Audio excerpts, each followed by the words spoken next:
তো তোমাদের কাছে চলে এসেছি বন্ধুরা আবার একটা নতুন ভিডিও নিয়ে দীঘা বিচ। তো এখন বেলা 11টা সামথিং বাজে। তো আমরা চলে এসেছি এখানে স্নান করার জন্য পুরো ফ্যামিলি।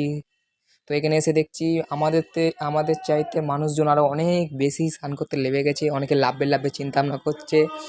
আর এখানকার আবহাওয়াটা এত সুন্দর না ঘুরতে এসে, আর আমার খুবই ভালো লাগে।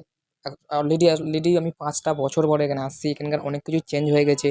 তো আসার পরে তো আমার আরও বেশি ভালো লাগছে, চোখ দিয়ে জল এসে এসে যা ভাবছিল। কেন কি 5টা বছর ধরে আমি দীঘায় আসবো আসবো চিন্তা ভাবনা করে করে করে আমি আসতেই পারিনি। তো ফাইনালি আমি দীঘায় তো পুরো পৌঁছে গেছি। আমার খুব এনজয় করেছি, আমি খুব মজা করেছি। তোমরাও যদি এনজয় করতে চাও, মজা করতে চাও, অন্তত তোমরা দীঘায় এসে ঘুরে যাও। বেশি একটা খরচাও লাগে না এখানে আসতে। তোমরা চাইলে ট্রেনেও আসতে পারো, বাসে আসতে পারো। তো আমরা এই রিজার্ভেশন করে এসেছিলাম ট্রেনেতে। তো 150 টাকা করে লেগেছিলো আমাদের এক একজনের আসতে। তো আসতে যেতে 300 টাকা লাগে। তোমরা চাইলে আসতে পারো, কোনো ব্যাপার না। একদম পুরো যেখানে দীঘায় নামিয়ে দিচ্ছে প্ল্যাটফর্মে, ওখান থেকে 10টা মিনিট হেঁটে গেলেই দীঘা পুরো। তোমরা যদি চাও হেঁটে যাবে না, ওখান থেকে 10 টাকা অটো পাওয়া যায়, তোমরা নিতে পারো।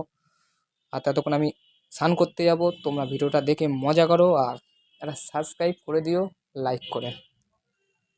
টাটা বন্ধুরা, আমি রাখছি, এখন স্নানে যাব। তোমরা মজা করো ভিডিওটা দেখে। টাটা।